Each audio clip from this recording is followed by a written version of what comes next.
Good morning to all of you. मैं आदर्श पांडे आज आपको मशीन डिज़ाइन का chapter number 5 design of joint पढ़ाने जा रहा हूँ। तो पहले देख लेते हैं डिज़ाइन ऑफ जॉइंट में जॉइंट होता क्या है। तो जॉइंट एक मशीन का एक खंड है जिसका उपयोग एक या अधिक यांत्रिक भागों को दूसरे से जोड़ने के लिए प्रयोग किया जाता है। ठीक, तो ऐसा जॉइंट जो कि दो मैकेनिकल पार्ट्स को मतलब जोड़ दे उसे ही जॉइंट बोलते हैं, मैकेनिकल जॉइंट बोलते हैं। ठीक, तो जॉइंट कितने प्रकार के होते हैं? बेसिकली जॉइंट दो प्रकार के होते हैं। पहला परमानेंट जॉइंट, परमानेंट जॉइंट। दूसरा टेम्पोररी जॉइंट।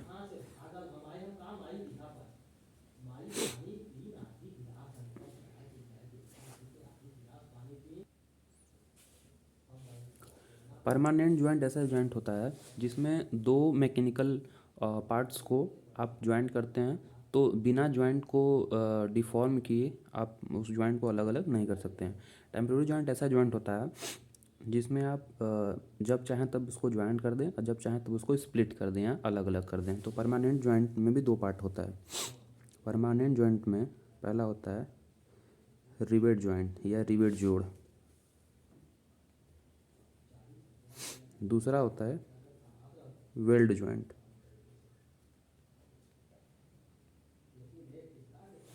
टेम्पोररी जॉइंट में पहला जॉइंट होता है वो है क्वार्टर जॉइंट।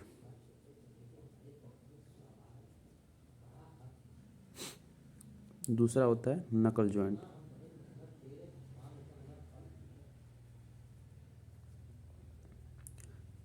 इस वीडियो में मैं आपको रिवेट जॉइंट बताने जा रहा हूँ।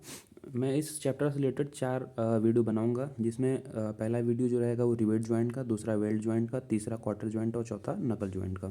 तो चलते हैं हम रिवेट जॉइंट पे। परमानेंट में पहला है रिवेट जॉइंट।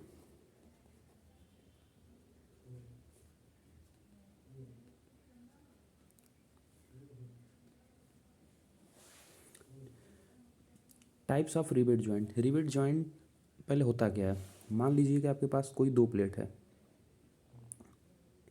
इन दोनों प्लेट को आपको जोड़ना है।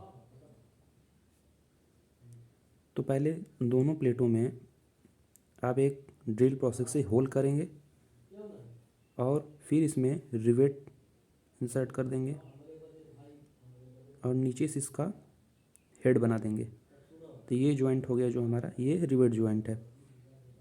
इसको बिना हम हार्म की इसको हम अलग अलग नहीं कर सकते हैं। रिवेट हमारा इस शेप में होता है। रिवेट हमारा इस शेप में होता है। ये ऊपर की हेड होती है, नीचे वाली बॉडी होती है, ये नीचे का टेल होता है। दो प्लेटों को जोड़ते समय होल में इसको इंसर्ट करके नीचे वाला जो टेल है इसको भी कंप्रेस करके हिल टाइप में बना दिया जाता है। ये हमारा है रिवेट जॉइंट। अब रिवेट जॉइंट कितने प्रकार के होते हैं? तो रिवेट जॉइंट दो प्रकार के होते हैं।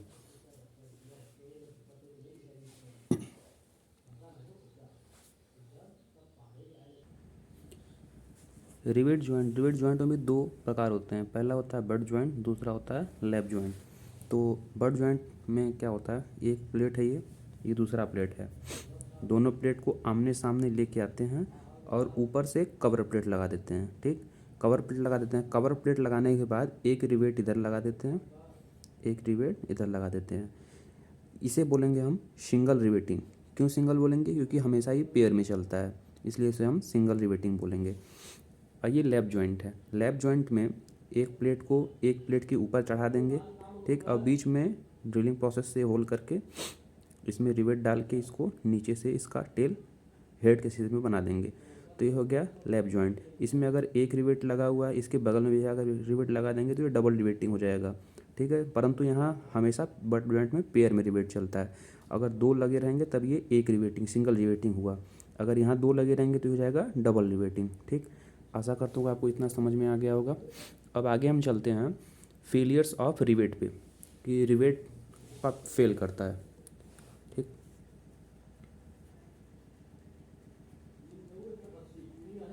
Failures of rivet.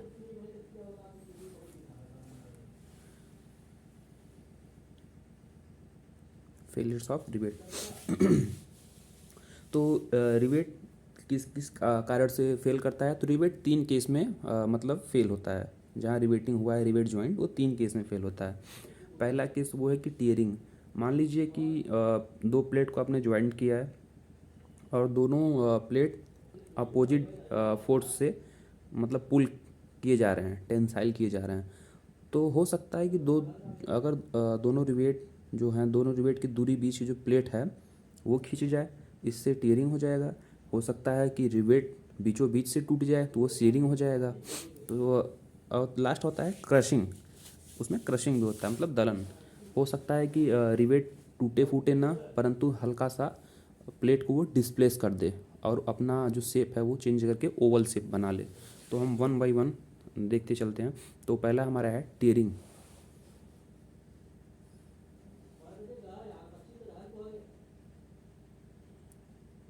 Tearing of tearing of plate.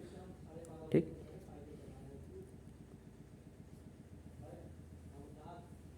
मान लिए कोई एक प्लेट है, इसके ऊपर एक दूसरा प्लेट रख दिया गया।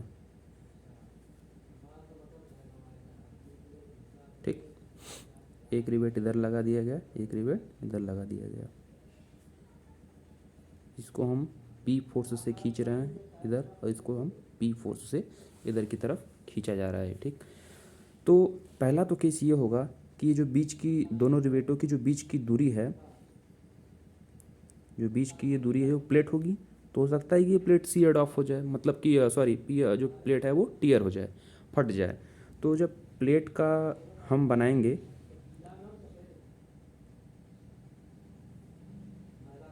व्यू बनाएंगे हम, तो कुछ इस शेप में आएगी,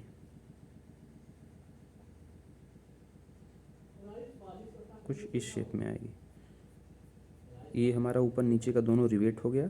ये जो बीच की प्लेट की दूरी है ये हो गया। ठीक, अब हम ये जानते हैं कि जो रिवेटों की जो केंद्र होती है, रिवेटों की केंद्र की जो बीच की दूरी होती है उसे हम पी बोलते हैं, मतलब पिच। रिवेटों की बीच की केंद्र की दूरी हम पिच बोलते हैं। ठीक, तो ये दोनों केंद्र की बीच की दूरी पी हो गई। और हमें सिर्फ इसका हाइट मतलब इसका लेंथ निकालना है। तो ये सेंटर से ये सेंटर पी हो गया। ठीक, और ये सेंटर से ये त्रिज्या हो गई, ये भी त्रिज्या हो गई। तो पूरे पी में से अगर 2 त्रिज्या को माइनस कर देंगे तो इसकी लेंथ हमें पता चल जाएगी। जैसे मान लीजिए कि ये पूरी यहाँ से यहाँ तक त्रिज्या हो गई। ठीक, ये सेंटर से ये सेंटर पी हो गया, और ये त्रिज्या 2 त्रिज्या बराबर डी होता है। ठीक, तो पी माइनस डी होगा जो इसकी लेंथ होगी। तो इसकी जो लेंथ होगी इसको हम मान लेते हैं पी माइनस डी। ठीक, और इसकी जो थिकनेस होगी इसको हम मान लेते हैं टी। ठीक, इज दैट क्लियर? अब आगे चलते हैं। अब area of tearing, area of tearing P minus D into T होगा, लेंथ इंटू ब्रेथ होता है। ठीक है, अब ये किस कारण किस फोर्स से ये मतलब संभव हुआ है, किस फोर्स से यहाँ टीयरिंग हुआ है? तो जो फोर्स से टीयरिंग हुआ है उसको हम बोलेंगे सिग्मा टी। जो स्ट्रेस उत्पन्न हुआ है इसमें प्रतिबल, वो हो जाएगा हमारा सिग्मा टी। ठीक, ठीक है।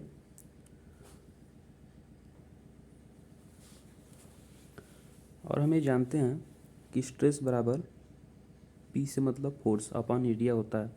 तो पी टी बराबर इसको सिग्मा टी, क्योंकि ये टीयरिंग स्ट्रेस है, तो सिग्मा टी इंटू एरिया कर दिया हमने। ठीक, अब पी टी बराबर एरिया का हमने क्या निकाला था, area P minus D into T. तो P minus D into T into sigma T, ये हमारा हो गया टीयरिंग। टीयरिंग मतलब जो होगा टीयरिंग प्लेट में ये यही होगा। ठीक, टीयरिंग जो फोर्स है इसी फोर्स के कारण यहाँ पे टीयरिंग होगा। अब दूसरे पे चलते हैं हम कि दूसरा था हमारा शेयरिंग, शेयरिंग प्लेट। तो शेयरिंग होता क्या है देखते हैं। शेयरिंग ऑफ रिवेट, शेयरिंग होता क्या है? मान लेते हैं कि कोई प्लेट है और ये कोई दूसरा प्लेट है, एक दूसरे के ऊपर चढ़ा हुआ है, ये लैप रिवेटिंग है। और इस तरफ से कोई फोर्स लगा के हम इस रिवेट को प्लेट को इधर खींचते हैं, इस तरफ से इधर से खींचते हैं, तो हो सकता है कि बीच से रिवेट टूट जाए अगर रिवेट कमज़ोर हो तो।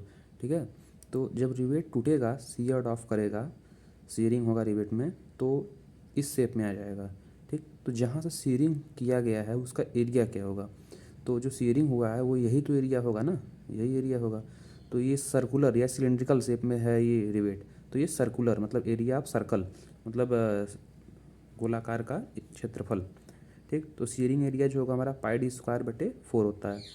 और शीयरिंग स्ट्रेस जिसके कारण रिवेट जो है फेल हुआ है, जिसके कारण जो रिवेट है असफल हुआ है, वो हमारा टाउ होता है। ठीक, तो हम ये जानते हैं कि शीयर स्ट्रेस जो होता है हमारा टाउ बराबर P से फोर्स अपॉन एरिया। ठीक, तो PS को इधर हम ला दिए, टाउ को A से मल्टीप्लाई कर दिए। ठीक, तो PS बराबर टाउ इंटू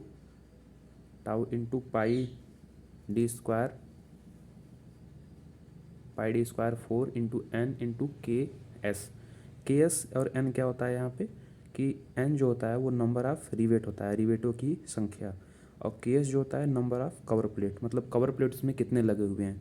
कवर प्लेट ये होता है कि दोनों रिवेट को जैसा कि हमने पिछले बताया था पिछले पेज पे कि दोनों प्लेट को जोड़ सामने सामने रख के एक ऊपर से कवर प्लेट लगा दिया जाता है, उसे ही कवर प्लेट बोलते हैं। तो ये KS जो है नंबर ऑफ कवर प्लेट है, कवर प्लेटों की संख्या है। ठीक है, तो हमें जो जिस फोर्स के कारण यहाँ पे शीयरिंग हुआ था वो फोर्स निकल गया, PS बराबर tau into πd²/4 into N into KS। ये हमारा हो गया फेलियर्स ड्यू टू शीयरिंग या कर्तन द्वारा असफलता। ठीक, अब आते हैं हम तीसरे फेलियर पे। तीसरा फेलियर जो हमारा है वो है हमारा क्रशिंग ऑफ रिवेट। क्रशिंग क्या होता है, दलन। हो सकता है कि दोनों प्लेट खींचने के कारण, दोनों प्लेट को आपस में मतलब खींचने के कारण थोड़ा थोड़ा मतलब प्लेट चारों तरफ से थोड़ा सा ढीला पड़ जाए, थोड़ा सा मतलब रिवेट ढीला पड़ जाए, जॉइंट थोड़ा सा लूज़ हो जाए, तो उसके कारण वहाँ पे मतलब पावर ट्रांसमिट जैसे अगर कर रहे हैं हम, तो अगर थोड़ा सा भी अगर लूज़ पड़ गया तो नहीं हो पाता है पावर ट्रांसमिट, मतलब कि फेल कर जाता है। ठीक, तो जो हमारा क्रशिंग एरिया होगा वो D इंटू T होगा, मतलब थिकनेस कितना है into diameter, diameter of rivet into thickness, मतलब कितना डिस्प्लेस्ड हुआ, ये पूरी एरिया यही होगी D इंटू T। ठीक, क्रशिंग स्ट्रेस मतलब किस स्ट्रेस के कारण क्रश हुआ, तो सिग्मा C। ठीक, और क्रशिंग स्ट्रेस जो फार्मूला होता है हमें जानते हैं, स्ट्रेस बराबर फोर्स अपॉन एरिया होता है। क्रशिंग स्ट्रेस को सिग्मा C डिनोट करते हैं, तो PC इधर ला दिए और सिग्मा C को A से मल्टीप्लाई कर दिए, सिग्मा C इंटू A। ठीक है, अब PC बराबर N मतलब होता है नंबर ऑफ रिवेटों की संख्या, DT हमारा हो गया एरिया हो गया, और इंटू सिग्मा C ये हो गया हमारा क्रशिंग ऑफ रिवेट, मतलब किस फोर्स के कारण यहाँ पे क्रशिंग हुआ है रिवेटों का, ये तीसरा असफलता है। ठीक, रिवेट में। अब हम देखते हैं कि अगर मान लीजिए एग्जाम में अगर पूछ लिया कि स्ट्रेंथ कैसे पता करेंगे, स्ट्रेंथ ऑफ रिवेट कैसे पता करेंगे, तो स्ट्रेंथ मतलब होता है सामर्थ्य, स्ट्रेंथ मतलब होता है सामर्थ्य। तो सामर्थ्य हम कैसे पता करेंगे, सामर्थ्य वही होता है कि जो हम PT निकाले हैं, जो हम PS निकाले हैं, और जो हम PC निकाले हैं। जैसे ये PC निकाले हैं और इसमें हम निकाले थे यहाँ पे ऊपर में PS। ठीक, और दूसरे पृष्ठ पे हम निकाले थे यहाँ पे PT। ठीक है, ये PT निकाले थे। ठीक, तो तीनों मतलब तीनों फेलियर में जो वैल्यू हम निकाले हैं उसमें जो सबसे कम वैल्यू रहेगी वही हमारी सामर्थ्य होती है। जैसे मान लीजिए कि PT कुछ मान लीजिए 5 आ गया, और PS मान लीजिए 4 आ गया, और PC मान लीजिए 3 आ गया, तो तीनों में सबसे कम 3 हुआ। ठीक, तो PC जो हमारा होगा वो सामर्थ्य होगी, प्लेट रिवेटों की सामर्थ्य होगी। ठीक, इसमें जो लिस्ट वैल्यू मतलब सबसे कम वैल्यू जो होगी इसमें वही हमारी होगी सामर्थ्य। अब हम मान लीजिए क्वेश्चन में पूछ लेता है कि इफिशियंसी क्या होती है, मतलब दक्षता, इफिशियंसी मान लीजिए पूछ लिया आपसे,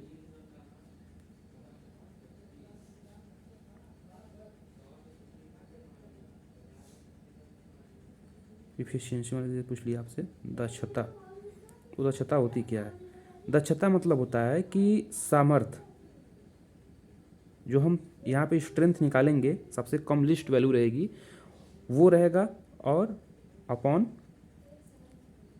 सामर्थ्य रहता है, और अपॉन